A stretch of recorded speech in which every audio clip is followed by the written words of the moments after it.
Tem muito de Deus para a nossa vida hoje aqui. Que bom que você veio. Quando você vem para a casa de Deus, para um lugar de adoração, em plena segunda-feira à noite, você está dizendo: Deus, não é que eu sou desocupado não, mas é que o Senhor ainda é minha prioridade.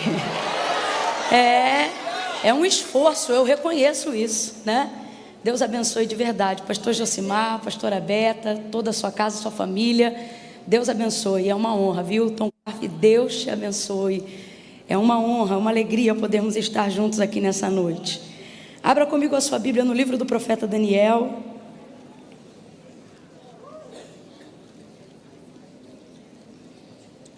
Poucas vezes eu tremi tanto. Estou me lembrando de quando eu tinha 16 anos. E fui ministrar pela primeira vez, fui trazer uma palavra pela primeira vez. E ali eu tremia porque era a minha primeira vez e eu não tinha a menor noção do que poderia acontecer. Nunca tinha feito aquilo, não havia referência alguma de o que poderia acontecer no desenrolar e na entrega. E hoje, depois de 18 anos, eu me sinto exatamente igual àquele dia, hoje, aqui e agora. Igual. Porque depois de um tempo caminhando, você começa a ter algumas experiências, né? E elas vão te dando um pouco mais de confiança para saber o que acontece quando você abre o texto, quando você vai ministrar a palavra.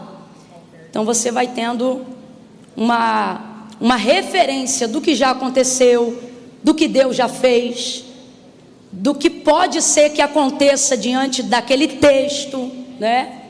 Você já começa a ter um pouco de noção qual é o reflexo da igreja ou a interação dos ouvintes.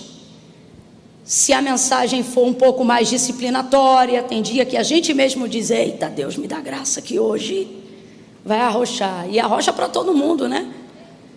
E tem dias que você já imagina o que vai acontecer, porque você reconhece, você pensa assim: nossa, Deus me confiou um diamante, Deus me confiou algo que com a sua graça será inevitável um retorno de alegria, de celebração, de júbilo, de festa. Isso, com o passar dos anos, você acaba tendo uma prévia leitura, sem nunca saber qual será o resultado definitivo. Porque eis o único ofício da vida de qualquer homem e mulher que deseja servir a Deus nessa área, que você jamais terá domínio sobre o resultado, jamais. Porque depende exclusivamente da vontade dele. E ninguém tem controle sobre a vontade de Deus.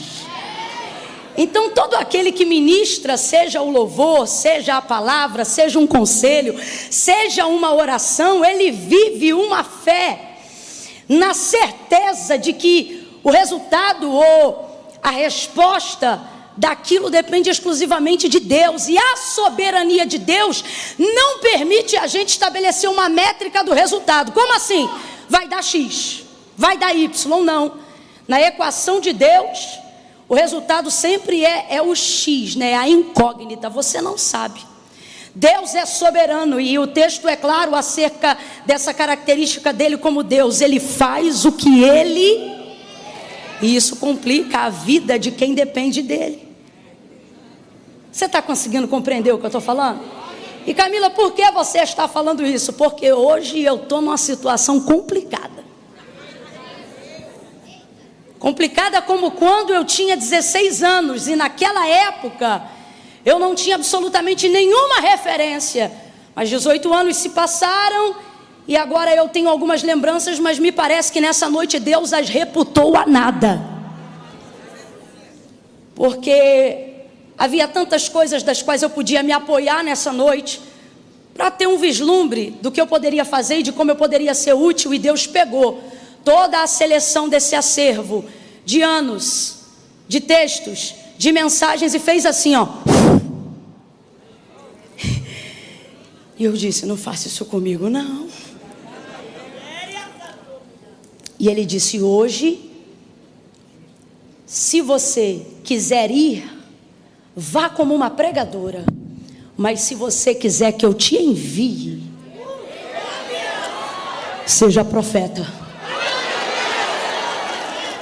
E ser pregador é muito bom, mas não foi nem isso que me fez escolher a opção 2. Foi quando eu discerni, ele pode até permitir que eu chegue, mas na segunda opção ele está dizendo que vai comigo, que me envia. Então eu estou tremendo, porque é de hoje para agora. Daniel capítulo de número 10. Não espere retórica, não espere oratória, não espere técnica.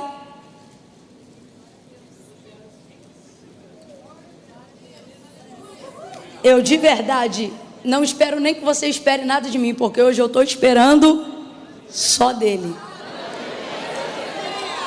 Espere dele. Há de Deus uma palavra àqueles que estão ao alcance da voz profética nessa noite. Livro do profeta Daniel, capítulo de número 10. Versículos de número 7 em diante. Essa água é minha? É? Ninguém botou a boca nesse negócio aqui não, né?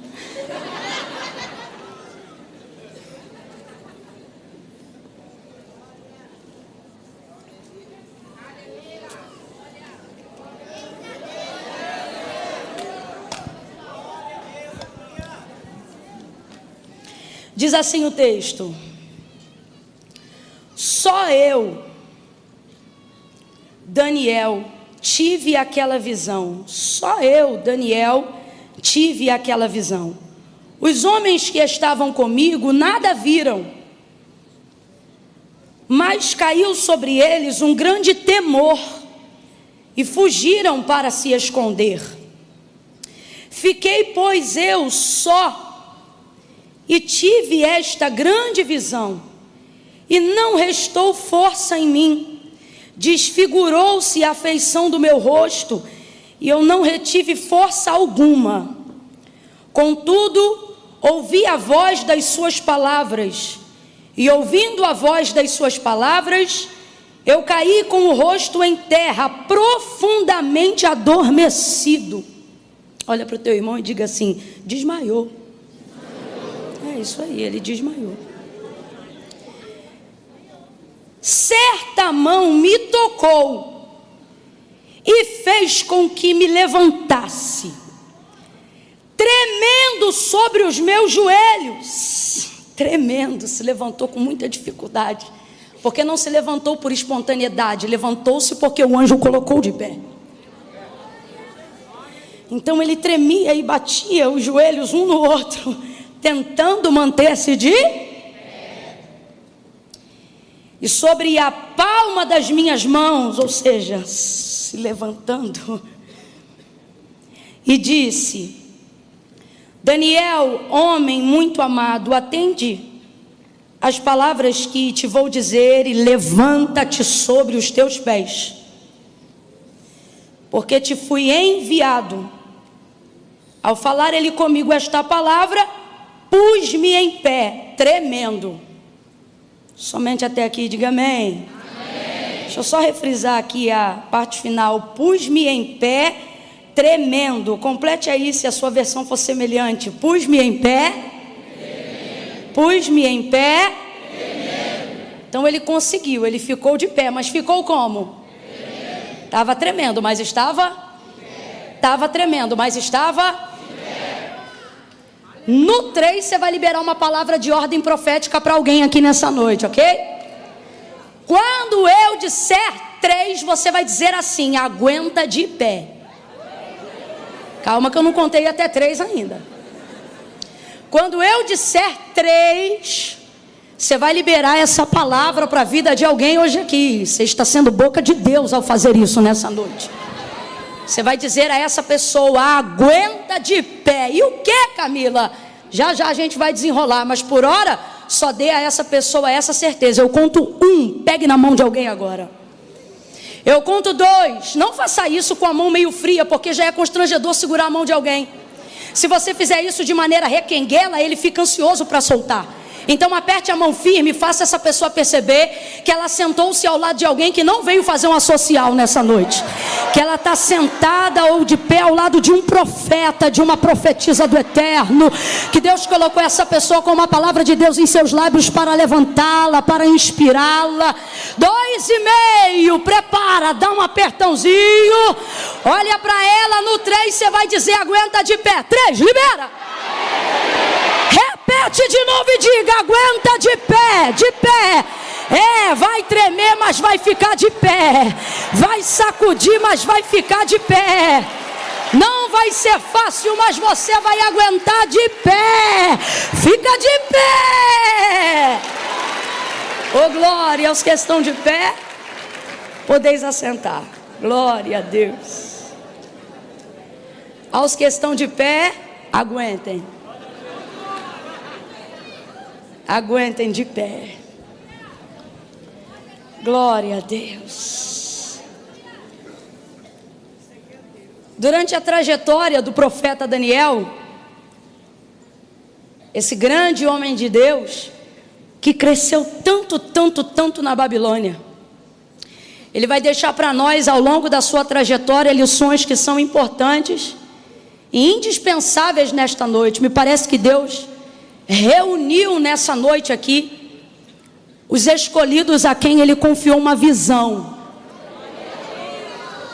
Não são aqueles a quem Deus deu o poder de enxergar, são aqueles a quem Deus confiou uma visão, ou seja, a capacidade de enxergar além daquilo que está diante dos seus olhos no momento, a capacidade de ver o que acontece depois das circunstâncias e dos dias difíceis, a capacidade de acreditar que tem algo além, algo a acontecer depois do que já aconteceu, algo a viver depois do tanto que sofreu. Enfim, gente que consegue enxergar aquilo que ainda não existe, porque não depende das circunstâncias favoráveis, para crer que esse futuro está próximo e em tempo oportuno se tornará presente em sua vida. E eu tenho essa impressão, eu tenho essa certeza, para falar a verdade, que Deus reuniu aqui nessa noite gente de visão. Gente a quem Ele quer dar uma estratégia de continuidade. Porque o mais difícil não é ter uma visão, é suportar a realização dela. É esperar até o dia do cumprimento, quando ela deixa de ser uma visão e se torna uma realidade em sua vida. E a visão, ela tem um poder de, ainda que não seja a realidade presente, ou seja, sendo um vislumbre do futuro, ela tem o poder de mexer com toda a nossa estrutura. É por ela, na verdade, que a gente caminha. Tanto que quando temos a oportunidade de estar em lugares de extrema escassez, onde não há perspectiva e, consequentemente, expectativa alguma de vida e futuro, o que mais assombra quem tem uma vida saudável, quem tem esperança e vislumbre de um futuro melhor, diante dessas pessoas que moram em lugares de extrema escassez, onde toda a sua vida é limitada por aquilo que está acontecendo agora, visto que eles não têm referência alguma de sucesso à sua volta. Alguns porque não têm nem mesmo televisão que lhes ajude com a arte, com o lúdico, a sonhar alguma coisa que está a acontecer.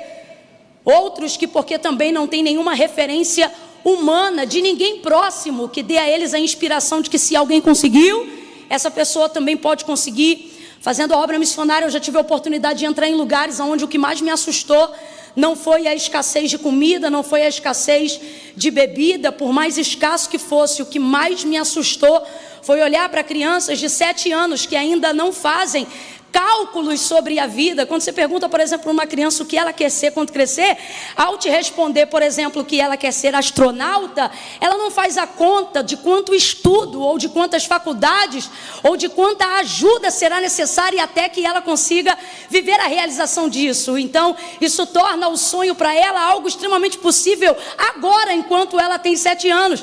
Quando você pergunta, por exemplo, para uma criança que lugar que ela quer conhecer, e ela fala sobre um parque temático famoso, ou sobre um lugar que ela quer ir, ela não sabe nem quanto o pai dela ou a mãe dela, quem sustenta ela, ganha de salário. Ela faz essa viagem no pensamento dizendo: eu quero conhecer tal lugar, porque o sonho ele encurta o percurso. E ele não faz a pessoa medir o cálculo para chegar até lá. Ele só faz essa pessoa ver a realização da chegada. E uma das coisas que mais me impressionou nesses lugares de extrema escassez não era a falta do recurso, mas até em decorrência do recurso ou da falta dele e a falta de inspiração para ver, para sonhar, enfim. O que me espantava era olhar para crianças de 6, 7 anos de idade e perguntar para elas, na tentativa de puxar uma conversa, e dizer assim: o que você quer ser? E ela não ter resposta alguma, porque ela não acredita que ela seja alguém e que ela possa ser alguma coisa. Você olhar às vezes para alguém e perceber que a crença da limitação não está só no recurso, mas está no pensamento. Por exemplo, esses dias, junto com uma amiga, ela olhou para uma dessas crianças e, querendo saciá-la, visto que ela não tinha possibilidade de recurso algum, mas essa amiga que estava presente podia dar o recurso, ou seja, a realização de qualquer sonho, de um brinquedo que ela tivesse, olhou para ela e disse assim: o que você deseja ter? Fala um presente que eu quero trazer para você na próxima vez que eu vir aqui. Ela devia ter uns 8 anos de idade mais ou menos, e aí ela disse assim: ela não conseguia responder. E aí a amiga insistia e dizia assim para ela: qualquer coisa, uma boneca, uma bola, o que você quer? O que você fala que a tia vai trazer para você? O que você quer? Escolhe alguma coisa, uma coisa que você gosta muito. E ela dizia: o que você trouxer tá bom. E olhando para os olhos daquela criança, você não via que era uma humildade disciplinada ou uma virtude espontânea, mas o que havia ali era a falta completa de qualquer expectativa de que alguma coisa boa ou que valesse a pena poderia acontecer com ela. O que você via ali era uma criança se comportando como adulto, como quem diz: eu não quero ter expectativa de nada porque eu nunca soube o que é ter alguma coisa. Então eu não posso gastar o restante que eu tenho de vida acreditando em algo que eu não sei se vai acontecer. Porque a carga que eu tenho, a energia que eu tenho, a vontade que eu tenho, ela precisa me dar condições de viver na realidade que eu vivo. E essa realidade roubou de mim qualquer possibilidade de sonhar. E naquele dia a lição foi nossa, a lição foi dessa minha amiga, que olhando para aquele cenário percebeu que a gente não bastava chegar ali com comida, com roupa, com água, com brinquedo, mas com a única mensagem. Oh, alguém já começou a entender aqui. Que tem o poder de resgatar qualquer pessoa de qualquer lugar. E eu vou repetir: esta mensagem tem o poder de resgatar qualquer pessoa de qualquer lugar. E eu sinto a autoridade de Deus para liberar isso novamente. Esta mensagem tem poder para resgatar qualquer pessoa de qualquer lugar. É o verbo vivo que se fez carne. É a mensagem da cruz. É a mensagem do evangelho. É aquele que não está limitado a tempo, espaço ou circunstância. É aquele que, como disse João, ele é o mesmo ontem, hoje e será eternamente. Ele tira o homem do monturo e coloca para se assentar em meio aos príncipes. Ele escolheu uma sociedade que era considerada um vermezinho, do qual ele mesmo reconhece sua pequenez acerca de Israel, dizendo: ó, vermezinho de Jacó. E o que ele fez com ela? Ele disse: tu não serás mais cauda, eu te ponho por cabeça. Ele é aquele que tira as escamas dos olhos, não só de quem não tem perspectivas, mas como tem as expectativas erradas, como Saulo no caminho de Damasco. Depois que ele encontrou Jesus, se tornou o maior missionário, visionário, transcultural da igreja. Por quê? Porque ele compreendeu e ele discerniu que havia algo além das perspectivas e da expectativa que ele já tinha. Então, Camila, sobre o que você quer dizer hoje? Eu não quero falar apenas sobre uma visão, eu quero falar sobre a visão. Eu não quero falar apenas sobre uma perspectiva, eu quero falar sobre a perspectiva que fizeram os homens no Coliseu entregarem, seja a vida ou a morte, que fizeram homens cuja visão estava focada nele, dizerem: o viver a Cristo e o morrer é lucro. Sabe o que ele está dizendo? Se vivo, vivo por esta visão, e se morro, me encontro com ela frente a frente. Então isso não faz mais diferença. Quem está dotado de uma visão, complete aí para eu saber que você está comigo. Quem está dotado de uma visão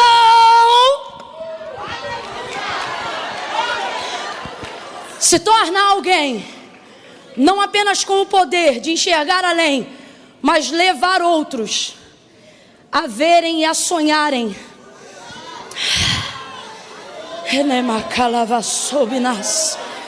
Na mesma perspectiva, você se torna um canal que leva as pessoas a transcender. Naquele dia na obra missionária eu aprendi que comida é muito bom, água é muito bom, roupa é importante e brinquedo é necessário, mas se nós não tivéssemos uma visão que pudesse ser compartilhada, nada mudaria. E Deus trouxe gente hoje aqui dizendo: mais do que os recursos que o mundo não tem, você tem o que dinheiro nenhum no mundo jamais vai poder te dar. E você precisa trazer esse cenário e esse ambiente através do seu chamado, através da sua vocação, através daquilo que o Senhor já tem lhe dado. Eu estou olhando aqui e estou vendo várias pontes, e Deus está falando para mim assim: olha, diga para ele que o sonho dele não é dele, é conexão de passagem para muitas pessoas ampliarem a sua expectativa, corrigirem as suas perspectivas e irem além da sua realidade presente. Camille, aonde Daniel se adequa em tudo isso que nós estamos falando aqui?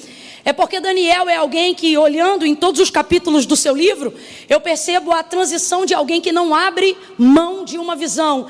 Eu percebo alguém que desde o início, no capítulo 1 do seu livro, no verso de número 17, Deus já deixa claro a que havia separado ele. Olha o que o texto vai dizer: que depois daquele período onde ele pediu o eunuco para experimentá-lo 10 dias, a não comer do manjar do rei e da porção diária, mas se abstesse e comer somente legumes e beber água, depois que o seu semblante e sua aparência melhoraram, olha o que o texto vai dizer depois desse processo.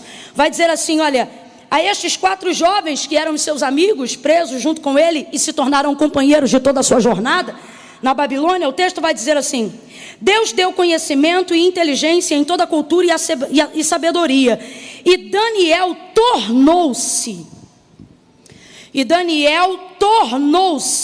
Eu percebo então que a capacidade de ser aquilo que Deus quer que eu seja é uma atividade de engajamento mútuo. Deus quer fazer e eu quero que Ele faça. Deus tem para dar e eu sei as áreas e quero receber. Tornou-se, olha isso. E Daniel tornou-se entendido em todas as visões e sonhos. Aí no capítulo 2, a partir do versículo 19, você vai ver que o Senhor começa a abrir uma oportunidade para discernimento de visões, para discernimento de sonhos.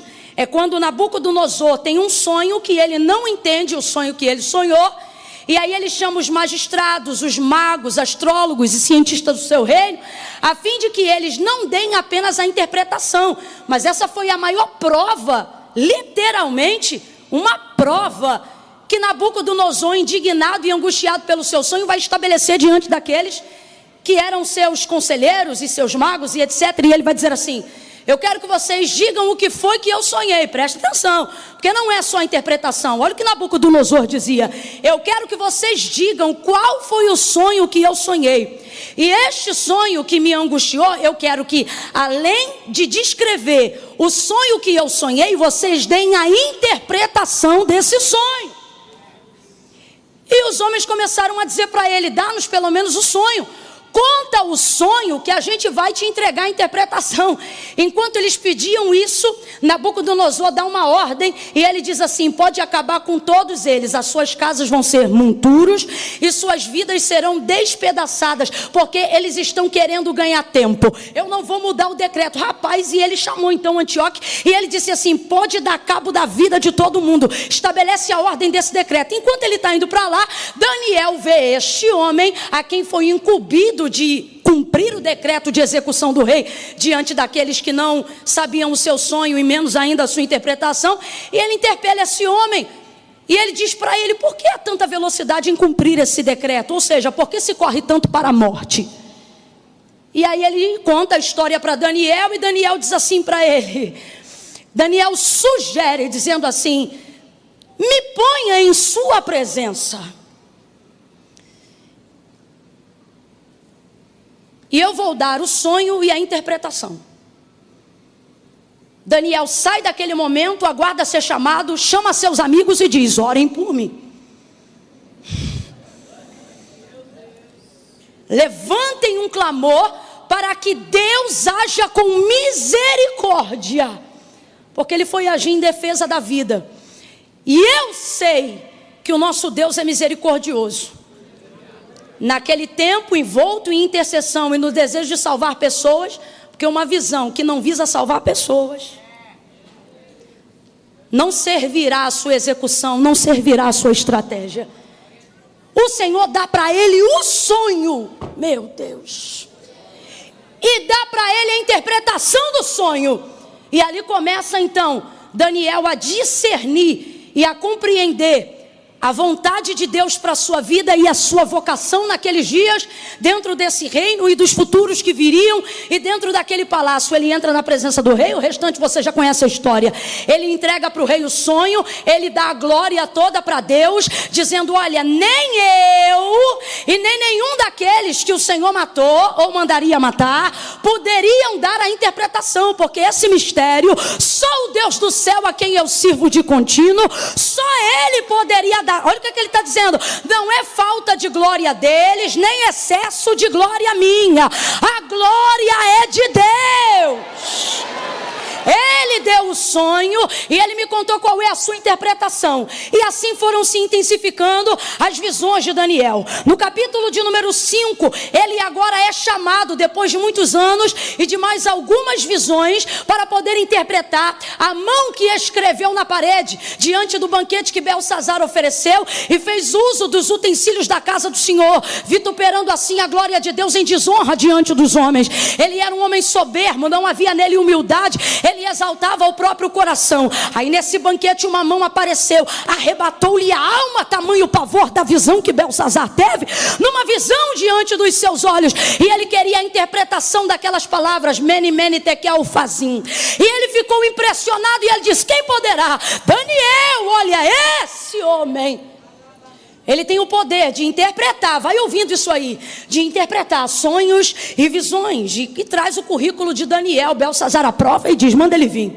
Quando ele vai entrando na presença de Belsazar, Belsazar pergunta para ele: és tu aquele Daniel? O que ele está dizendo? Você é o mesmo? Você mudou?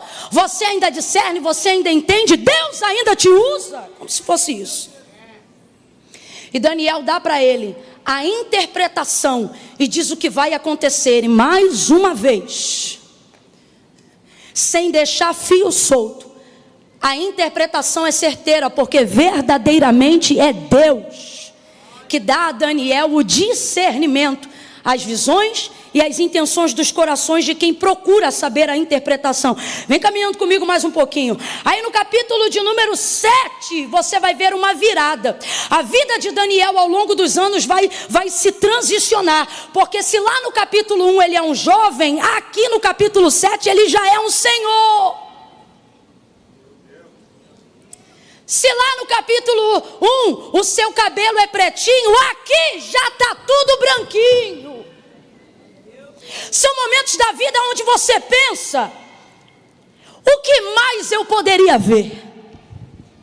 São momentos da vida, numa aplicação prática aqui para nós, aonde a gente pensa: depois de tudo que eu passei, depois de tudo que eu vivi, depois de tudo que eu já vi e conheci, será que haveria ainda algo depois disso? Vamos falar a verdade? Muitas vezes associamos o sucesso daquilo que Deus quer fazer em nós ou através de nós e limitamos isso ao tempo da vida que contamos no Cronos. Olhamos para o espelho e se já não há um corpo muito robusto, pensa-se que já não há mais vigor. Logo, Deus não pode contar tanto com você. Não é como Deus age, mas é como a gente pensa. Porque normalmente refletimos em Deus o reflexo que temos do julgamento que fazemos para as outras pessoas. Só que como disse o Senhor a Samuel, eu não vejo como vê o homem. O homem olha a aparência, o homem olha o que está fora, mas eu, Samuel, eu provo os corações ao longo de toda uma vida. Ainda que nessa vida você tivesse dias para viver 1000 anos, Deus não está contando com o braço da sua carne. Deus está sempre olhando para a pureza do seu coração. Deus está sempre olhando para a intenção da sua alma. O que eu digo aqui não é conversa emocional, não. Estou falando conforme me deu ordem o Senhor. Mas para que você tenha certeza, quando o Senhor apareceu a Abraão a primeira vez, Deus deu a ele uma forma de fazer cumprir o que ele havia prometido a Abraão. O que ele prometeu a Abraão? Muita terra, muita possessão geográfica e territorial para a sua herança. Então, a fim de fazer Abraão peregrinar, para que no período de caminhada ele conhecesse e se relacionasse com Deus, porque quando Deus chama Abraão para ver Canaã, Deus não está chamando Abraão para conhecer terra, Deus está chamando Abraão para conhecer ele. Tanto é que ele já sabe que a terra era Canaã, mas ele não diz, vem que eu vou te mostrar Canaã, não, vem que eu vou te levar para uma terra. Responda aí, Deus sabia ou não sabia qual era a terra? Sabia, mas não contou para ele, porque isso não é sobre caminhar para Canaã, isso é sobre caminhar com Deus até chegar lá. Isso é sobre conhecer Deus, não é sobre conhecer uma terra. É assim que Deus trabalha conosco. Mas veja, dentro dessa perspectiva, Deus tem uma forma de fazer Abraão tomar posse daquilo que ele prometeu a Abraão. Então ele trabalha com Abraão durante muitos anos, desde que ele encontrou a primeira vez, dizendo assim: Abraão, aonde você botar a planta do seu pé, ou seja, onde o seu pé pisar, ali eu vou te dar por possessão. É por isso que Abraão ora está no sul, ora desce, ora está no norte, ora está mais de um lado do monte, ora está em cima do monte, ora está aqui, ora está acolá, porque a vida de quem tem promessa é assim, é uma vida de peregrinação, porque é caminhando que você vai conhecendo quem o Senhor é. Então veja, enquanto ele tem força, enquanto ele tem vigor, enquanto ele vai caminhando com o Senhor, aonde ele pisa, Deus vai dando possessão, aonde ele pisa, Deus vai botando na escritura, vamos dizer assim, da herança de Abraão. Ele pisou, é dele, ele pisou, é dele, ele pisou, é dele, é dele, é dele. Se ele virasse para o norte, era dele. Se ele subisse ao sul, era dele. Se ele descesse ou ficasse ao centro, era dele. Porque o método para tomar posse da terra que Deus confiou era: onde você botar o seu, aonde você botar o seu. Então o que é que Deus está dizendo? Anda, caminha, toma posse, mede a terra, vai entrando, vai indo, vai desbravando, vai, ele vai. 25 anos antes da chegada de Isaac, ele está peregrinando, ele vai entrando, vai caminhando, ora cansado, mas caminha, a idade vai batendo, mas ele vai caminhando. Ele não diz para Deus que vai parar. Abraão nunca parou, ele só fazia aquilo que Deus mandava. O Senhor lhe dava uma direção e ele obedecia. Por isso que Deus lá no início chama ele de servo, mas depois de um tempo de obediência chama ele de amigo, porque para Deus relacionamento não é quantidade de dinheiro, nem quantidade de teologia. Foi o próprio Jesus que disse: sereis meus amigos se fizer o que eu mando. Abraão tem um nível de obediência, do qual fez no início da sua caminhada ele ser chamado de servo, e no final dela ele ser chamado de amigo de Deus. Tamanha era a disposição da sua obediência para fazer aquilo que Deus mandava. Então Deus nunca parou de mandar ele andar. Só que quando Deus parou de dar a direção que ele tinha que seguir, ele ficou estático em um lugar. Por quê? Vendo Deus que já não havia nele o mesmo vigor de suas pernas, a panturrilha já não estava mais durinha. E imagina você locomover de lugar para lugar. Não é a tua casa, é a tua casa e tuas 1000 ovelhas, teus 30.000 camelos. Rapaz, era uma engenharia. Era uma engenharia. Casa de Abraão tinha mais gente do que tem hoje aqui, se contar de servos e servos nascidos dos seus servos. O texto diz que havia na casa de Abraão 3 gerações nascidos de servos. Quando Abraão ia desarmar a tenda, não fica imaginando que ele enrolava o tecido da tenda. Bota, é ruim, hein? Era uma engenharia. Para sustentar uma visão, você não tem noção de quanta gente se carrega. Antes de Jacó morrer e partir para o Senhor, vamos dizer assim, ele disse assim: já não enxergo muito bem, meu filho José, no dia que o viu novamente.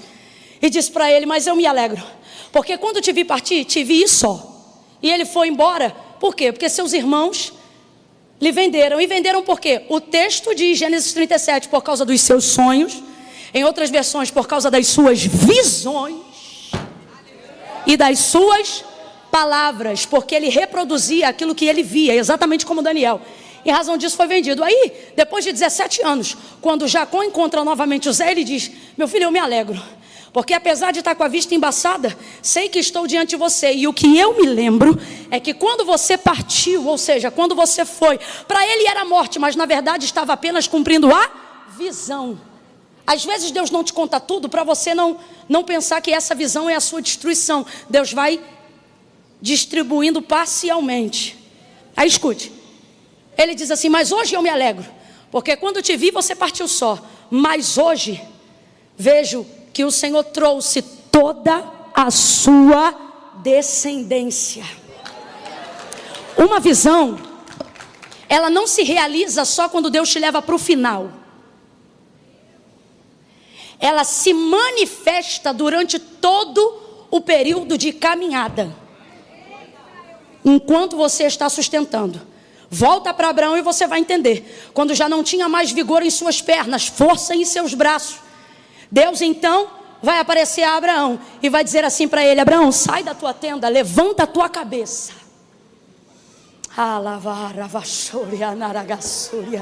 É aqui que você vai ver o poder de uma visão. E diz assim para ele: olha o mais longe que você puder. O texto não diz, mas inteligente como ele era, eu imagino que ele pegou as coisinhas dele e disse: estou indo para o monte. Por quê? Porque se Deus quer me dar algo além do alcance da minha vista, a primeira coisa que eu vou fazer é subir para o lugar alto.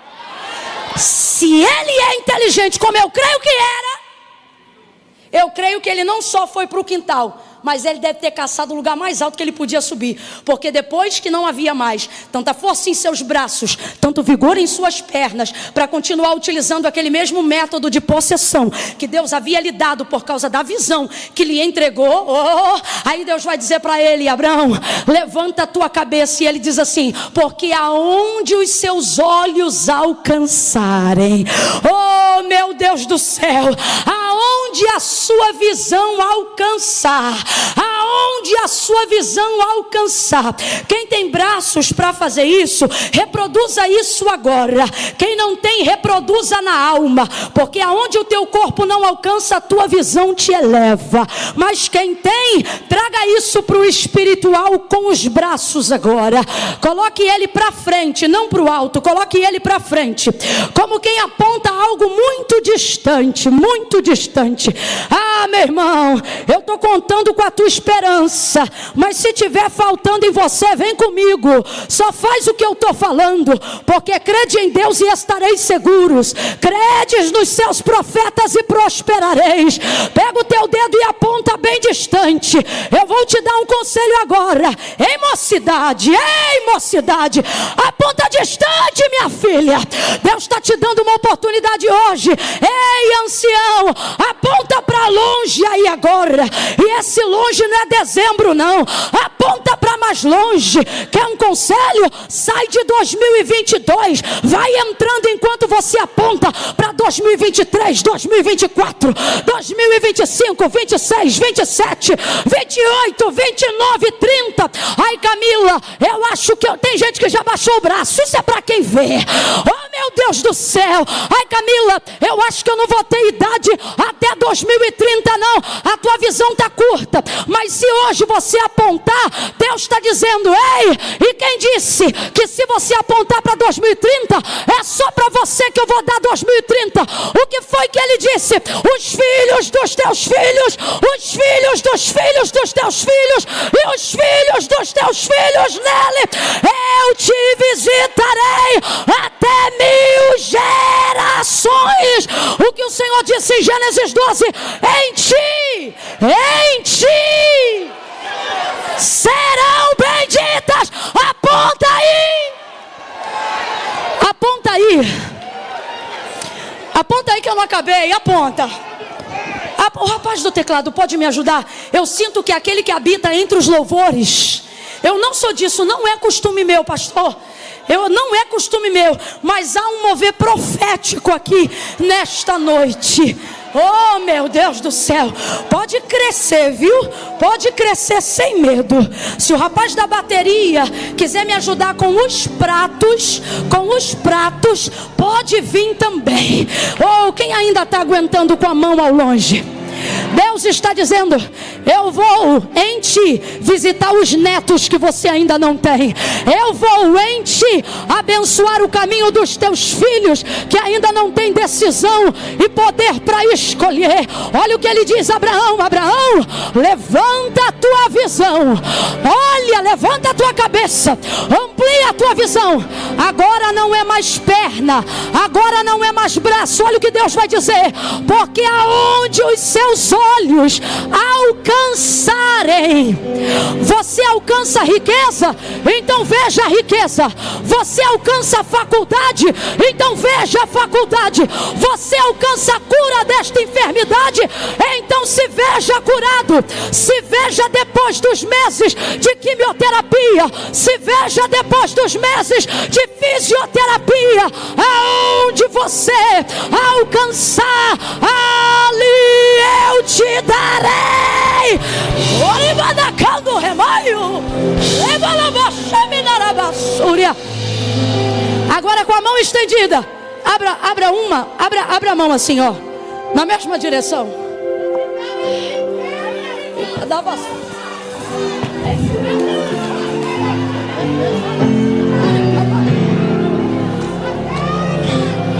Olha o que Deus está dizendo. Deus sabia que a perna de Abraão não chegaria em lugares que Israel chegaria. Deus sabia que as mãos de Abraão não tocariam em lugares que Israel tocaria. Mas tudo que Deus faria na família de Abraão depois dependia de para onde ele olhava antes. Tudo que está para acontecer agora nesse contexto, no futuro de Israel, não é só de Isaac. Isaac vai ser pai de Jacó, e Jacó vai se chamar o quê? Israel. Tudo que está para acontecer depois, naquele contexto, depende da capacidade visionária que Abraão tem de olhar para frente agora, de alcançar ao longe agora. Você está entendendo, igreja? Ei, meu irmão, ei, pastor, você está entendendo? Ei, profeta, ei, pregador, ei, adorador, você está entendendo? Faz assim a mão, assim, ó. Então olha o que Deus está dizendo para Abraão: não mais perna, não mais braço. Porque tem tempo que Deus faz isso com a gente, né? Tempo que a gente sua, tempo que a gente se esforça. Só que Ele sabe quando a sua carne não pode ir além. Ele sabe quando o seu advogado não pode ir além. Ele sabe quando a sua conta corrente não combina com o seu sonho. Ele sabe quando o seu esforço, quando a sua medida não combina com o que você está vendo. Então Ele não usa mais o seu recurso aqui para chegar lá. Ele olha aonde você vai chegar e aproxima isso da sua visão. Por que minha mão está estendida, Camila? Quem estendeu e aguentou até agora, recebe. O que Deus está dizendo é: a partir de hoje, debaixo desta palavra, o que não couber no seu bolso, mas couber na sua visão, olha para lá. Por quê? Porque tudo que couber na sua visão, completa aí para mim agora, para eu ter certeza de que você está me ouvindo bem. Tudo que couber na sua, tudo que couber na sua, Deus vai colocar na sua mão. Vai vir para a sua mão. Vai vir para a sua mão o que o teu salário não comporta. Mas se couber na tua visão, teu salário não te bota lá, mas traz aquilo para os teus olhos. Deus vai cumprir essa visão. Se assente glorificando a Deus.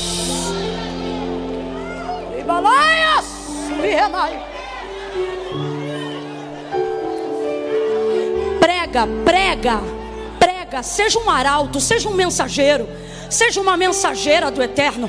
Olha para alguém e diga: nem tudo é com o pé, nem tudo é com a mão, mas tudo depende da sua visão. Deus está dizendo: eu vou contigo até onde a sua visão alcança. Porque não há nada, olhe para cá, que Deus coloque dentro de você que Ele não seja capaz de sustentar. Camila, como é que eu sei? Camila, e como é que eu sei? Se a gente puder deixar as luzes acesas, me ajuda um pouquinho, senão eu vou ficando meio tonta. Camila, como é que eu sei que o que eu carrego não é de mim? Porque dá tanto trabalho que se fosse de você, você já teria conseguido desistir. E não combina com seus pensamentos humanos, terrenos e naturais. Porque tudo que Deus te entrega é maior do que você. Então é por isso que de vez em quando você entra em crise. E aí você pensa: a melhor coisa que eu faria seria deixar esse projeto, seria deixar esse sonho. E se de verdade ele fosse uma plantação da sua natureza humana, você já teria feito isso. Porque é característico de nós procrastinar o que a gente não dá conta de resolver na hora. E por que você não consegue fazer isso? Será que você não entendeu que essa visão, ela não é sua? Aí vem comigo aqui sobre Daniel. No capítulo 8, as visões que no 7 se tornam maiores, agora ficam mais intensas. Presta atenção. No capítulo 7, elas já estavam grandes. Só que no capítulo 8, as visões que no 7 já eram grandes, agora elas ficam mais intensas. Vou te exemplificar num campo natural, tá bom? Físico. Tem sonho que você tem que ele é muito maravilhoso, mas ele não é intenso. Então você acorda depois de 10 minutos, se não contar, já esquece o que sonhou. Em contrapartida, já existem outros que nem foram tão longos, mas foram tão intensos, que às vezes você reagiu até no físico. Quem aqui já acordou com uma dor de um golpe ou de alguma coisa que passou no sonho e carregou a dor para o físico mesmo depois que acordou? Pode ser psicossomático, mas pode ser igual aconteceu comigo uma vez. Você acredita que eu tenho um sonho ridículo guardado na minha mente? E quando eu digo ridículo é porque eu não estou falando de uma visão, estou falando de dormir de barriga cheia mesmo. Eu sonhei, na minha perspectiva, que eu estava a noite inteira olhando para um poste com a luz acesa. Claro que a duração de um sonho não é a noite inteira, a gente sabe disso, mas dentro daquilo que eu considero tempo e que é relativo à minha compreensão, a impressão que eu tive é que eu passei a noite inteira sonhando com um poste de luz acesa. Quando eu acordei, porque no sonho eu queria abaixar a cabeça e não conseguia, porque a minha traqueia, como é que a gente chama esse osso que fica aqui? Pois então, a minha traqueia começou a doer, e a minha vontade no sonho era assim: eu queria baixar a cabeça, mas eu não consigo. Resultado, quando eu acordei com uma dor terrível. E que posição eu estava? Com a cabeça presa na cabeceira da cama, tentando voltar minha cabeça para baixo e não conseguia. Então, na verdade, o sonho só produziu aquilo que meu corpo já estava vivendo. Por isso eu acordei com dor. Então eu não estou falando disso. Não estou falando de sonhos nessa esfera. Agora, esse sonho foi curto, foi ridículo, mas você vê, já se passaram anos e anos e eu ainda lembro dessa agonia. Por quê? Porque ele foi intenso, marcante, a noite inteira olhando para o mesmo lugar, a noite inteira vendo a mesma coisa e tentando mover o meu corpo para um movimento diferente, e eu não conseguia. Então isso acabou intensificando, me marcando. Agora, o contexto aqui não é só profético e sobrenatural, mas para comprovar o que eu estou querendo dizer sobre a intensidade dos sonhos, quando você vem caminhando num caminho onde Deus vai te dando as visões e os sonhos, e você procura ser diligente com aquilo que você está sonhando, com aquilo que você está vendo, Deus não só aumenta a envergadura do sonho, como Ele intensifica a força do sonho dentro de você, Camila. E ao longo da trajetória de Daniel isso aconteceu exatamente, paulatinamente, cronologicamente, como está escrito dentro do seu livro, exatamente como eu tenho relatado aqui para vocês, desde Daniel 1 até Daniel 8. Aí em Daniel 8, ele vai ter uma experiência acerca desses sonhos e dessas visões. No capítulo 7, Camila, o que você define que os sonhos ficaram maiores? Que as visões se tornaram maiores? Foi quando Deus tirou ele do contexto pessoal e colocou ele no contexto governamental da nação. Ele já não sonhava com um ou com outro, e nem interpretava o sonho de A, B e C. Deus estava dando para ele visões a nível nação. A grosso modo, para todo mundo entender, Deus não está agora falando para Daniel apenas o que acontece no quarto do rei. Deus está falando para Daniel sobre as decisões que o rei vai tomar e nem sabe ainda. Não, você está entendendo isso aqui? É sobre isso. Aí no capítulo 8, como é que a gente sabe que elas ficam mais intensas? Porque vai acontecer no 8 que ainda não aconteceu em nenhum desses períodos. O corpo dele vai começar a sentir na carne o que Deus revela no espírito. Olha isso aqui. No capítulo 8, numa visão do reino de Belsazar, aquela a mais conhecida no início da revelação, do bode, do cordeiro, ele vai dizer assim, olha,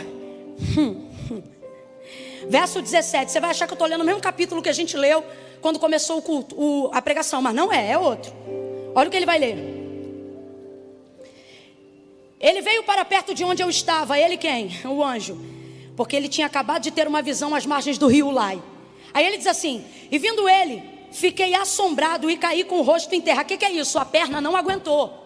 Aquilo que ele está recebendo, seja em visão aberta ou em arrebatamento, é tão forte, tão forte, tão forte, que ele não suporta isso nem no físico e nem no espiritual. Camila, se o que Deus está revelando para ele é no espiritual, como é que ele não suporta nem no espiritual? Está acontecendo com ele o que aconteceu em João capítulo 1, verso de número 17, quando viu um anjo que era conservo de João, ou seja, ainda não era a imagem do Cristo glorificado, era apenas um dos anjos que estavam ali naquela atmosfera. Só que olha o texto vai dizer que preso na ilha de Pátimos, João vai ser arrebatado numa visão. Se ele vai ser arrebatado numa visão, quem subiu para o nível de revelação que Deus estava entregando para ele, ou seja, para o Apocalipse, foi o corpo ou foi o espírito? Tem gente que está na dúvida, eu vou perguntar de novo e vamos fingir que isso não aconteceu. Ele disse, o Senhor me arrebatou em visão. Então eu vou perguntar de novo, as visões que ele recebeu no corpo, em carne, na prisão, ou recebeu no espírito, na atmosfera da revelação? Em carne ou espírito? Em carne ou espírito? Ele transcendeu e foi para uma área que carne e sangue não entrava. Então se ele está em espírito, depois deste homem falar com ele e chamá-lo, e o texto diz que ele cai como morto, ou seja, na visão ele dobra o joelho e vai para o chão, porque nem em espírito ele está aguentando o que ele está vendo. Porque não é um espírito que transcendeu em glorificação. Então veja, a visão que João está tendo, mesmo depois de caminhar com o verbo vivo tanto tempo, ela é tão grande, tão grande, tão grande, que ainda que ele não esteja em carne, em sangue, em batimento cardíaco, a consciência de um corpo físico e real está presente no espírito. Porque quando Deus te dá um sonho, uma visão, uma revelação, quando ele te arrebata a alma, quando você está vivendo algo com Deus, Deus te usa e fala com você na transparência, diferente de outros espíritos que precisam possuir a tua mente. Deus não faz isso. Deus não faz isso. Olha para quem está do teu lado e diga, as visões de Deus. Fale, porque Deus vai libertar alguém agora de espíritos imundos que acham que é Deus que está falando.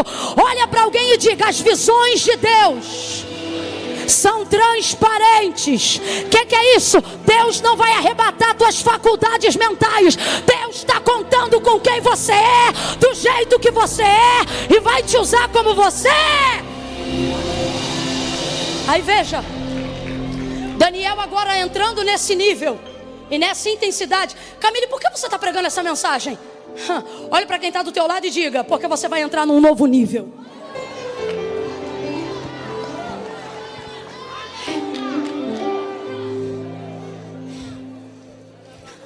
Você vai entrar num novo nível de revelação.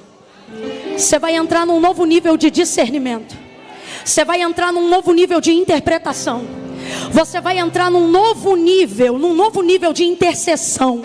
vai entrar num novo nível de... Você acha que a vida que você caminhou com Deus até aqui já foi uma vida de experiências extraordinárias. Só que eu vou liberar algo aqui e eu quero que reaja da cadeira. Vai reagir, não é na cadeira, vai reagir da cadeira.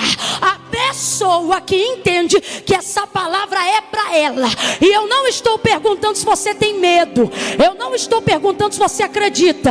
Eu estou querendo que você entenda que numa segunda-feira à noite, Deus não te parou nessa casa para fazer entretenimento. Se fosse para isso, você podia estar maratonando uma série na internet. Só que Deus está dizendo: eu te trouxe para cá para você não se assustar com as visões, para você não se assustar com as novas experiências que eu vou te dar.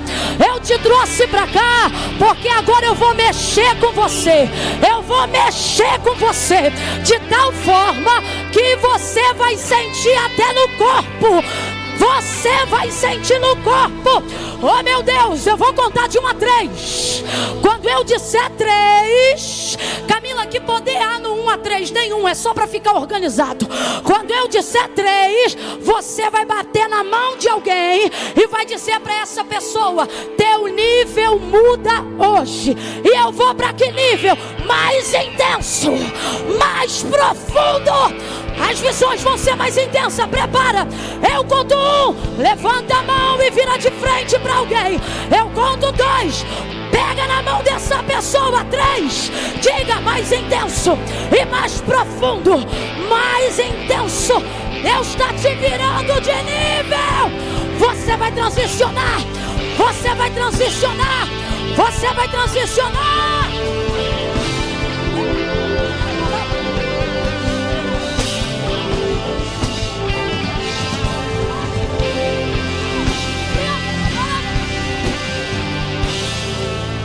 Se prepare para ver novas línguas. Variedade de línguas. Se prepare para interpretar línguas. Camila, mas Deus nunca me prometeu isso. Ele está falando com você agora.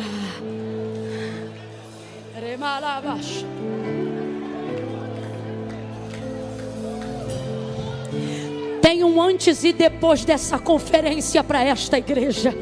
Tem um antes e depois para ministérios depois deste culto. Tem um antes e depois aqui para famílias depois desta reunião. Oh, você vai sair diferente, porque as visões vão se tornar mais intensas e mais profundas.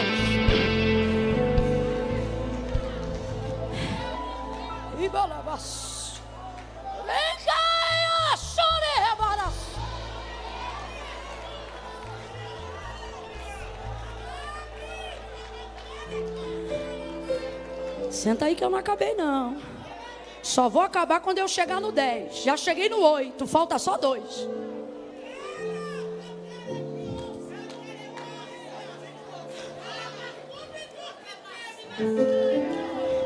Camila, vai dar 10 horas. Se tu não aguenta até 10, tu não vai aguentar o intenso e o profundo. Então já vai na paz, já sai de fininho, já vai dando a paz do Senhor e saindo devagarinho. Se alguém pergunta: ué, o culto já acabou? Não, mas é que ficou intenso e profundo demais para mim.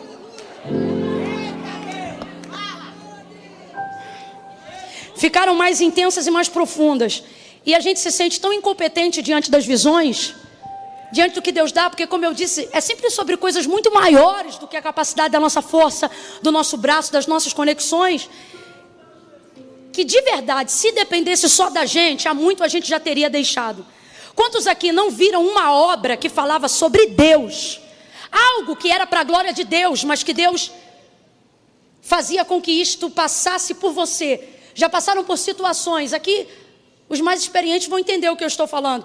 Já passaram por situações do qual sua própria consciência dizia assim para você: você não precisa disso. Como quem diz, larga isso. Está obedecendo fulano por quê?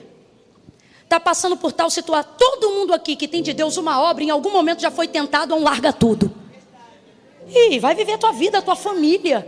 Só que esse é um grande lance depois que você recebe uma visão de Deus. você vive para ver cumprido diante dos seus olhos aquilo que Deus revelou.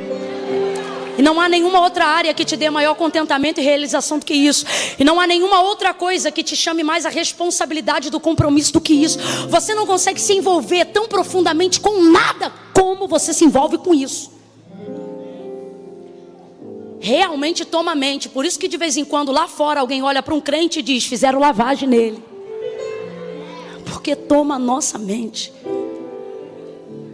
Mas é transparente, é consciente. Por isso a gente sabe tudo que envolve. De vez em quando a gente quer deixar, mas não consegue. Porque a visão sustenta de pé quando a alma quer desistir. A visão sustenta de pé quando a lógica não faz mais sentido. Tem hora que a gente gasta tanto que você vê que a causa do envolvimento na visão já não é retorno. Porque você já deu mais do que podia ter. Mas você continua. E alguém pensa: o que é isso? Você vai dizer: começou com um sonho, mas agora virou uma visão. E de visão ninguém abre mão.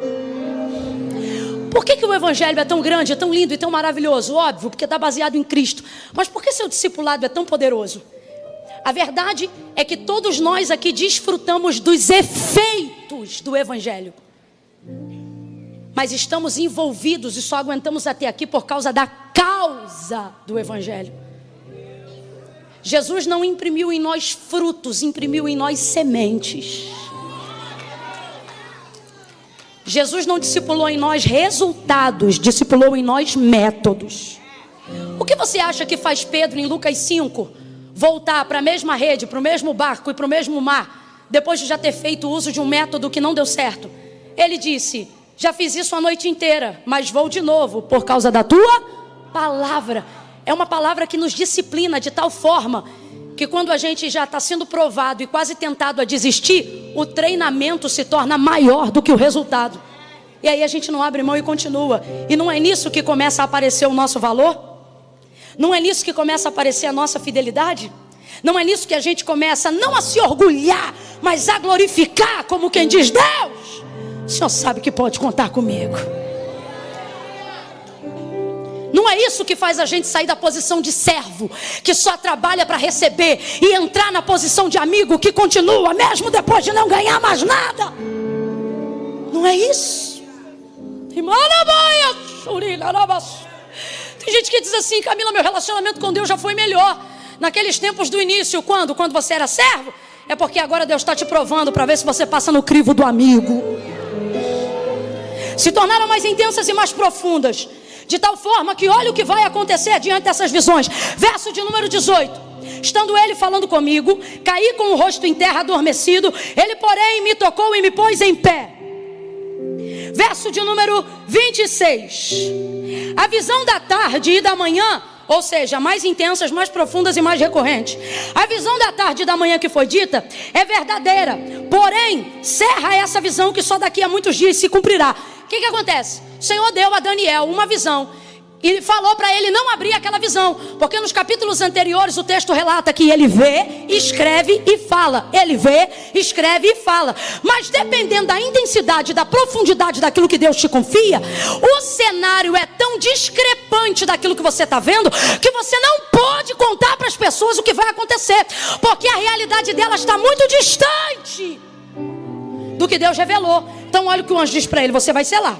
Aí Daniel, verso 27, vai dizer assim: eu, Daniel, estive enfraquecido. Agora responda para mim aí, olha o que o texto está dizendo. Eu, Daniel, estive enfraquecido. Ou seja, depois da visão ele ficou como? Enfraquecido. E ele deixa claro, ó, agora aguenta isso aqui, ó.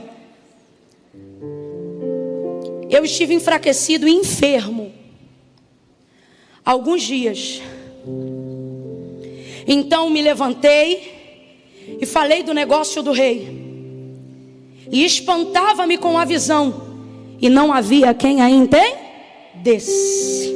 Sabe o que ele está dizendo? Diante do que eu vi, diante do que eu ouvi, diante do que eu discerni, meu corpo se debilitou. Eu precisei de um tempo para me recuperar daquilo que eu vi.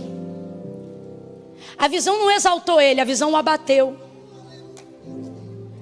A visão não fez ele sair do quarto e dizer: eita, que eu sou poderoso, hein? Deus falou comigo de manhã, de tarde, eu vi anjo. Ele, não. Visão grande é só para quem consegue ser humilde, de porta fechada, sem ninguém olhando a performance. Rapaz, a visão foi tão grande que envolveu o corpo dele. E agora eu encerro aqui com vocês no 10. Camille, por que você está falando sobre o 8? Porque eu não quero que você saia daqui iludido, achando que porque estou falando de sonho, visão, futuro e esperança, isso não vai envolver sua carne, isso não vai envolver seu corpo, isso não vai envolver o fato de algumas pessoas que estão do seu lado não conseguirem entender o que você vê. Maria, quando foi dizer a José que estava grávida do Espírito Santo, a promessa era para se cumprir na família dele, porque quem era da casa de Davi era ele e não ela. Então veja, ele estava na revelação, mas ele não compreendeu. É complicado quando Deus te confia uma visão que nem quem está do seu lado consegue entender. Isso debilita a sua alma. E por vezes, dependendo do que Deus te mostrar, vai debilitar o seu corpo também. Só que depois de alguns dias ele se levantou.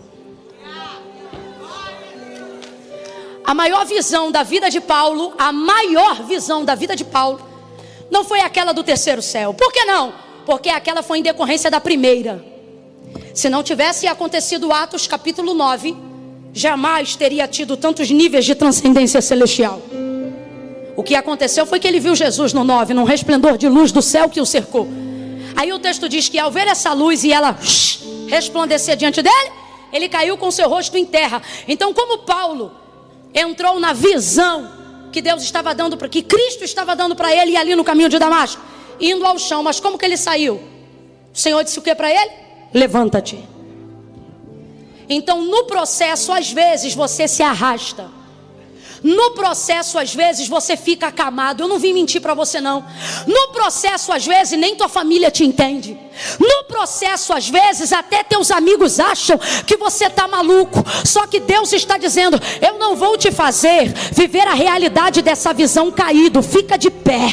É por isso que no sonho, quando ele caía, o Senhor mandava um anjo e dizia: bota ele de pé.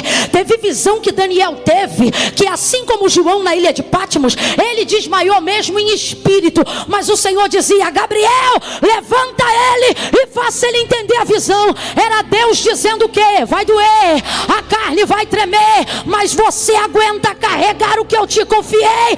Então fica de pé e vai viver o que eu te dei. Era isso. No capítulo 10, eu encerro aqui, vai acontecer a mesma coisa.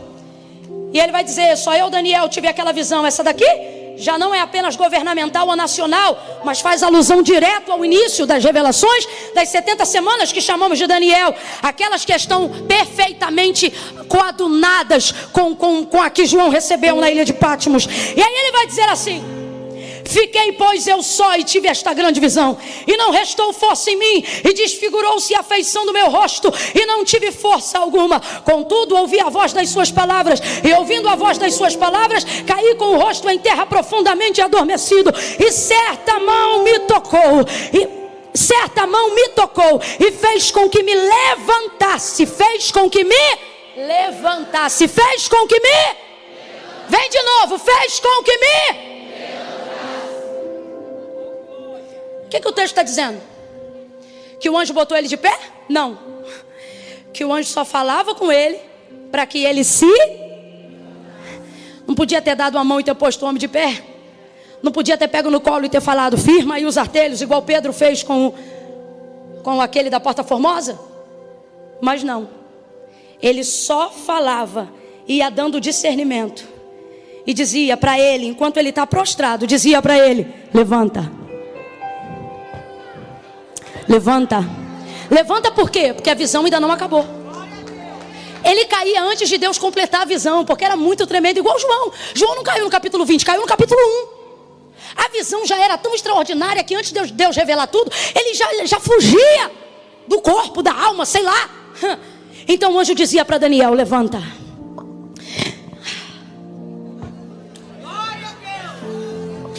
Semblante desmaiado, sentimento de ausência total, fraqueza extrema. Levanta. Eu vou falar bem do jeitinho que Deus está me dando ordem. Você diz: Deus, não dá. Eu estou tomando remédio tarja preta e o Senhor está dizendo: levanta. Eu não estou perguntando o que você está tomando, eu estou mandando você levantar. Deus, não dá. Meu marido foi para fora, meu marido foi embora. E Deus está dizendo: ele foi, mas eu estou aqui. Levanta. Levanta, porque a visão continua. Levanta, porque eu ainda não te revelei tudo. Levanta, porque eu ainda tenho mais a te entregar. Levanta, porque eu ainda tenho mais a te dizer. Levanta, porque eu quero falar com você. Levanta. Levanta. E como é que ele levantava? Eu vou ser honesta, gente. Daniel não levantou como um soldado preparado. Daniel não levantou como alguém que está acostumado a fazer agachamento. Você leu comigo. A visão ainda não tinha acabado, pastor Josimar. E assim te diz o Senhor: você deve levantar, porque eu só estou te dando o início da revelação. Eu te treinei para ver o que você ainda vai ver. Eu te preparei para você alcançar o que ainda vai alcançar. Ele está enfraquecido. A sensação é de desmaio, o rosto está desfigurado, mas o texto diz que ele bota a palma da mão no chão.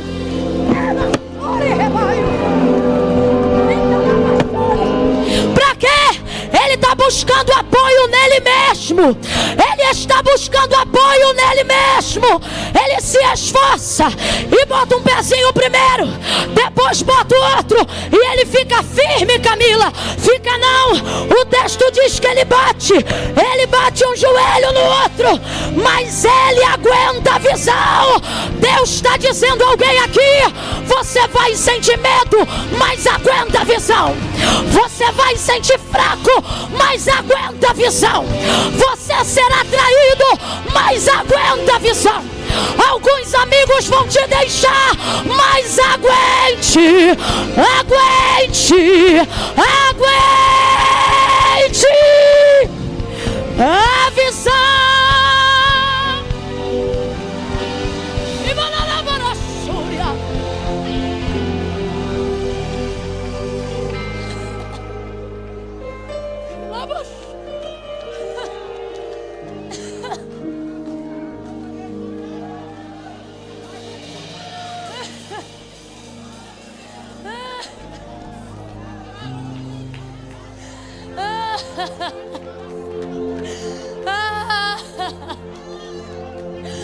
Você vai chorar. Algumas pessoas vão te deixar, outras vão te trair.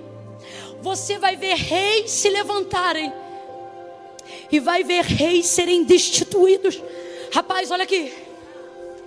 Daniel não era rei, Daniel nunca foi rei, mas coabitava dentro de um palácio. Ele viu reis entrarem e reis, mas ele, porque quem tem visão, aguenta, fica, transcende. Você vê a economia ser abalada, mas quem tem visão transcende. Estamos vivendo um tempo onde os reinos estão abalados. E hoje Deus reuniu aqui e Ele disse: mas aonde está a sua visão? Na horizontal ou na vertical? Por que que o reino de Davi, poderíamos quase, não estou dizendo que estou chamando, poderíamos quase chamarmos de sempiterno, porque durou mesmo depois que sua vida não durava mais, por causa daquilo que a visão da sua hereditariedade carregava, o Messias.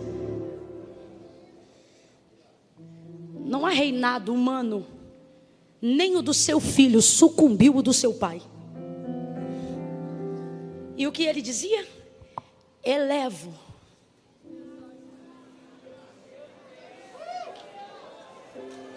eu elevo. Não olha para as circunstâncias. Não olha para os boletos que se acumulam na escrivaninha. Não olha para os comentários negativos da sua rede social. Não olha para os haters. Não olha para os hackers.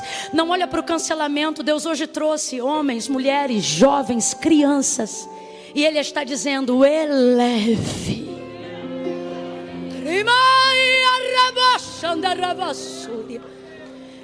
Ele dizia: eleva os meus olhos para os montes, de onde me vem o socorro. O meu socorro vem do Senhor. Vem do Senhor. Meu socorro vem do Senhor. Ele vem do Senhor. Elevo meus olhos para os montes, de onde me vem o socorro. O meu socorro vem do Senhor. Do Senhor. Que reinado de Davi. Reinado que passou. Mas diga para mim, a visão de Davi passou? Ele disse: não vou poder construir a casa, Deus não deixou. Mas meu filho tem aí mais de 6 bilhões. Começa e faz a casa. O que ele está dizendo? A visão é minha, mas a construção vai ser sua. Então diga para mim, Salomão fez a vontade de Deus ao dar continuidade à visão de seu pai. Quando elas ficarem intensas e profundas e sua carne começar a ser esmagada, entenda, é porque você está perto da realização de tudo que você viu. Você se lembra de Jesus no Getsemane? Lembra? Quando foi que seu suor ficou vertido em gotas de sangue? Quando se aproximava o momento de cumprir a sua hora que havia chegado. Seu suor se verteu em gotas de sangue. E ele sentia essa aflição na sua alma. Virou sangue. Porque ele vislumbrou a proximidade do cumprimento da visão de sua vida. Que era entregar a sua vida. Então todas as vezes que você estiver muito perto da realização de tudo que você viu, seja em você ou nos seus filhos, você sentirá sua alma abalada, sua carne esmagada, seus pensamentos pressionados. Só que Deus me trouxe hoje aqui para te dizer: aguenta a visão, vai valer a pena. Depois de tudo,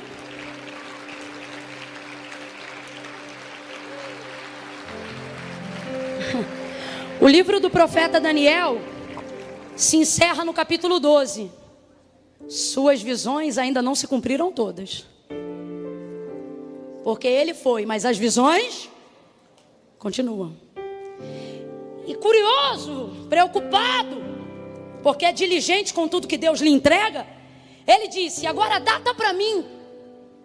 Quando é que vão se dar todas essas coisas? Ele perguntou o que qualquer um de nós gostaria de perguntar diante de uma grande visão. Como quem diz: eu espero isso até quando? E o que eu faço? E o Senhor diz o que para ele? Daniel, não te convém saber o dia nem a hora. Tu, porém, vai até o fim. Vai até o fim. Diante de algo grande que Deus está nos dando aqui nessa noite, diante de algo grande que Ele já te deu na sua caminhada, você sempre terá a sensação de que vai morrer e não vai aguentar. E não sou eu que estou dizendo, são todos os homens que tiveram uma visão de Deus. Você tem a sensação que sua casa não vai aguentar, que você não vai aguentar. Só que Deus me trouxe nessa noite como profeta para dizer: a visão é minha, e eu preparei cada estrutura da sua célula, cada estrutura do seu corpo para aguentar. Quando Jesus entrou no barco de Pedro, Pedro pensou que o barco ia ir a pique por causa da multidão de peixes que entrava. Mas Deus já havia medido a estrutura do barco que ia puxar a rede. Deus está dizendo: quando você está perto de viver sua maior realização, você pensa que vai arrebentar, você pensa que não vai aguentar. Só que Deus está dizendo: é porque está perto. Está perto, está muito perto. Está muito perto. E você vai até o fim. Você vai até o fim. A maior visão de Isaías, Isaías capítulo 6, ele diz: no ano em que morreu o rei Uzias, eu, Isaías, vi o Senhor assentado sobre um alto e sublime trono. Os anjos voavam ao redor do trono, a glória da casa se enchia e os umbrais das portas se moviam com a voz do que clamava. Verso 5 do capítulo 6, Isaías dizia: ai de mim, eu vou morrer, porque estou vendo a glória do Senhor. Então um anjo desceu como a tenaz, purificou os seus lábios e deu a ele suporte. Para quê? Para, através da purificação, através da santificação, suportar a visão. Camila, o que eu faço para não morrer? Se santifica, se purifica, jejua e ora, porque você não vai morrer diante do que Deus te confiou. Eliseu vai dizer para Elias: Elias, na verdade ele não diz, é Elias que, vendo que ele não o deixava, Eliseu tinha uma visão. Quem ainda está comigo, diga amém.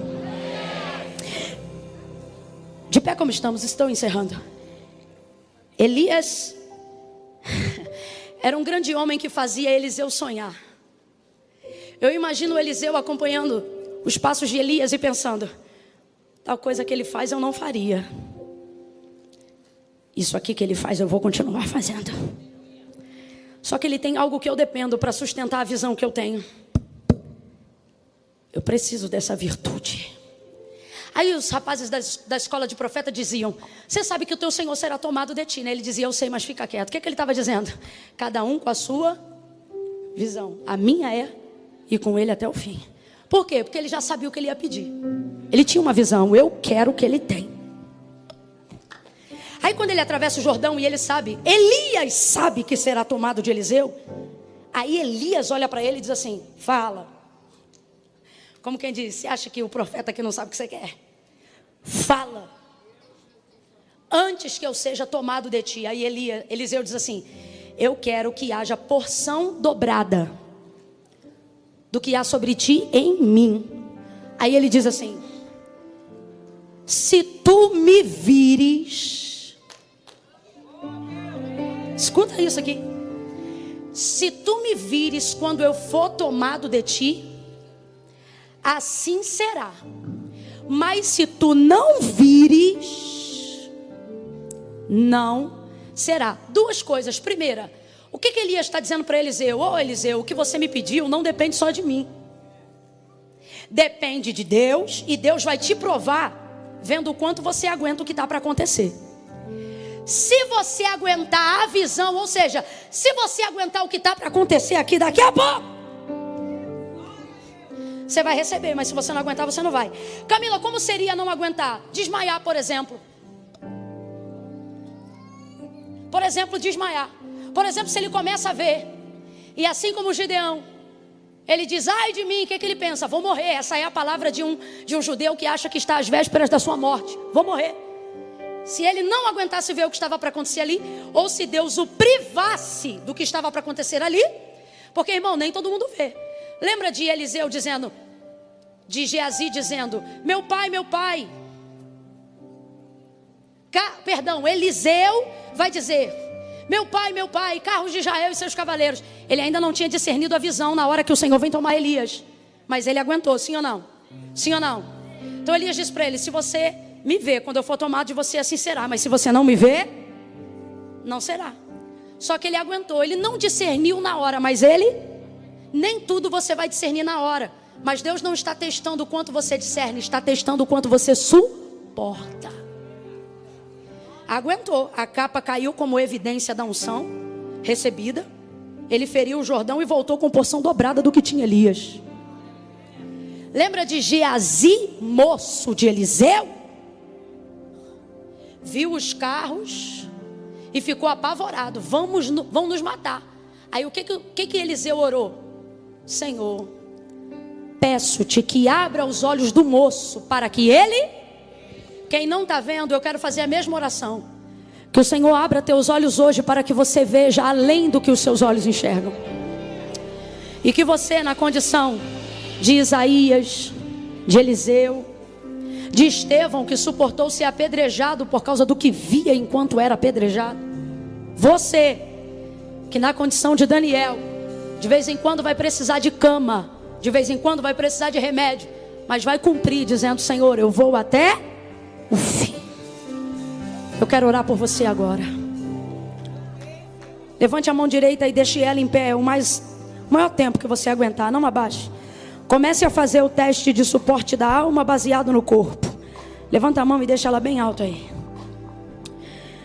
Senhor, em nome de Jesus, nesta noite, onde houver alguém aqui, debaixo da tua palavra e ao alcance da tua voz, que nesta noite nos dá direção e estratégia, que nessa noite nos dá discernimento da tua vontade, do teu querer para nossas vidas e para o chamado, para o ministério que o Senhor tem nos confiado. Deus, nós erguemos as nossas mãos para dizer: eis-nos aqui.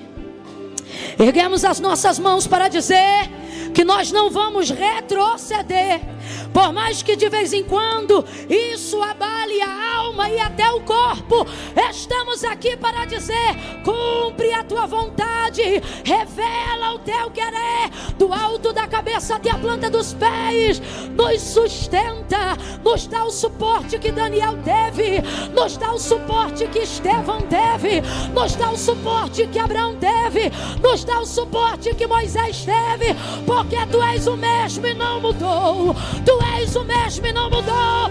Vem conosco e nos dá o suporte que tu deu a Davi, nos dá o suporte que tu deu a Eliseu, nos dá o suporte que tu deu a Noé. Nos ajuda a sustentar a visão e nos leva a transcender, nos leva a ir além, nos usa como ponte, como conexão, para que outros possam ir além, para que outros possam sonhar, para que outros possam viver, para que outros possam ver o quão grande é o Senhor e quão grandes são as tuas promessas e os teus feitos. Transiciona hoje o teu povo,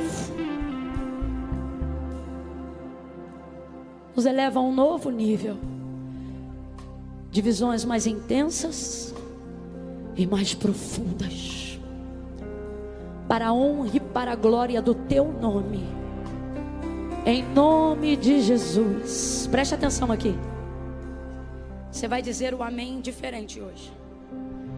Vira de frente aí, de 2 em 2. Pastor José, pode ir chegando aqui, de 2 em 2. Vira de frente aí para alguém.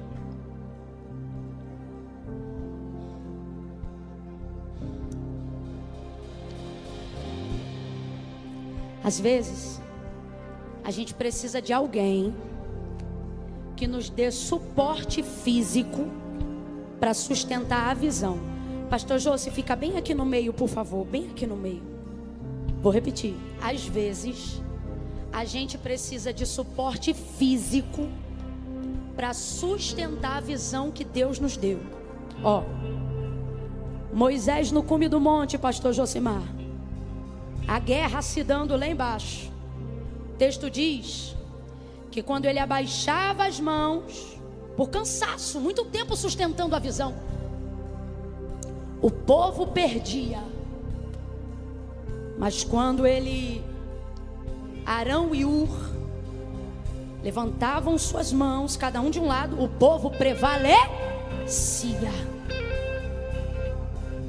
Eu queria chamar aqui agora o Wesley, e queria chamar seu filho aqui agora para me ajudar. João, fica à direita do seu pai. Wesley à esquerda.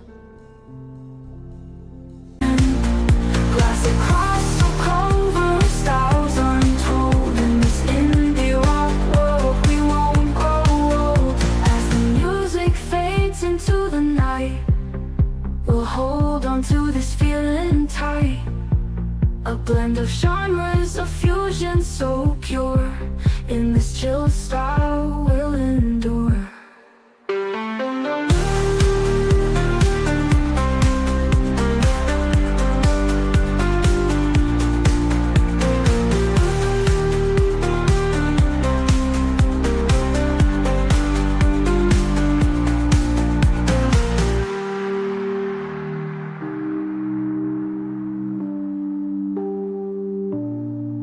As the music fades into the night, we'll hold on to this feeling tight. A blend of genres, a fusion so pure. Eu prometo, não vou dizer mais nada, vou entregar só o que Ele me deu. No 3, você vai dizer amém. Calma. Mas você vai dizer amém levantando a mão de quem está diante de você. Porque Deus não vai te dar um sonho, Deus não vai te dar uma visão sem te dar pessoas que vão te ajudar a sustentar. Ei, te prepara, 2023 será o ano de maiores conexões da sua vida. Prepara que eu vou repetir, 2023 será o ano de maiores conexões da sua vida. Deus vai te conectar a pessoas que vão realizar, construir, projetar a plataforma que se cumpre a tua visão. Em 2023 Deus vai mandar todo o recurso humano, porque você já tem o divino. Deus vai mandar todo o recurso humano e você não vai perder, você vai prevalecer contra o cansaço, vai prevalecer contra a depressão, vai prevalecer contra as dores, vai prevalecer contra a enfermidade. Prepara, eu conto 1, 2, 3, levanta a mão dessa pessoa e diga amém, amém, amém. Dê amém a essa palavra, dê amém a essa palavra. Mais alto, João, mais alto, Wesley, mais alto. Diga amém, amém.